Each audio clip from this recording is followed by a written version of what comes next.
Ukukul walidain, disrespecting mother and father. Today all mothers and fathers are crying that they don't even have control over children as young as 5. You know, as young as 5, they will turn around and look up at their mothers and fathers and say, "Hey, who are you to tell me to do this? Who are you?" They will answer back. The hadith which Hafiz al-Munziri has related in Targhib wa Tarhib on the authority of Awan ibn Hawsham comes to mind. He says, I went to a tribe, there was a tomb near this tribe, and after Asr, this grave opened.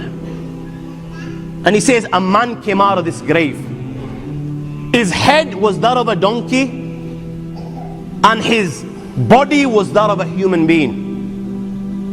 He came out of the grave, he hee-hawed 3 times like a donkey. 3 times he hee-hawed like a donkey, and after this he went back inside the grave, and the grave closed. He says, I asked the locals with regards to this individual as to who he was and why Allah was punishing him in this manner. So he says that the locals informed me that this young individual, he would take alcohol, he would drink, he had the habit of drinking.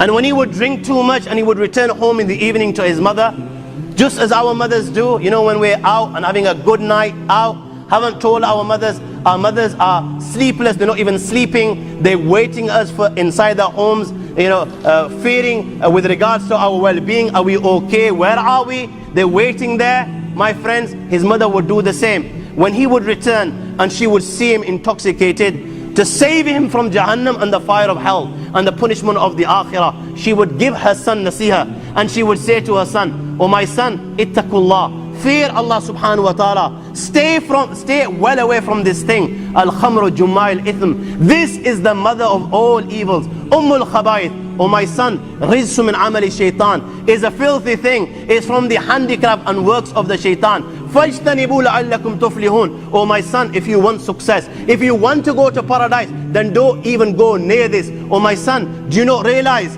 this, the shaitan through this, يريد أن يصدكم من ذكر الله وعن الصلاة, that the shaitan through this wants to stop you from the dhikr of Allah and wants to stop you from prayer." When she would give her son nasiha in this manner, you know what he would do? He would turn around to his son and mom and say, "Oh mom, stop hee-hawing like a donkey." He would say to his mom, "Stop hee-hawing like a donkey." You know what? The exact same thing happens today. The exact same thing happens today. This particular individual used these words. My friends, we use words which are rife in this day and age, which are no different to the words that he used. What do youngsters turn around to their mother and father when their mother and father are saving them from Jahannam and the fire of hell, and they're giving them nasiha? What do their sons turn around to their mother and father and say? "Oh mother, get off my back, you're always breathing down upon me. You don't give me a chance to breathe. You're always coming on top of me. Give me chance to breathe. Give me my own space. Give me my freedom. Stay out of my life." This is what the youngsters utter today. My friends, there is no difference between this and what that individual uttered at that time. Those words were rife at that time. These words are rife at this time. Remember, after Asr, that young individual died. And after Asr, Allah subhanahu wa ta'ala punished him in such a manner that his head is turned into a donkey. He is the one that comes out of the grave and he hoes like a donkey. This hadith was related in front of a masters of a hadith. Not one single master rejected or questioned it.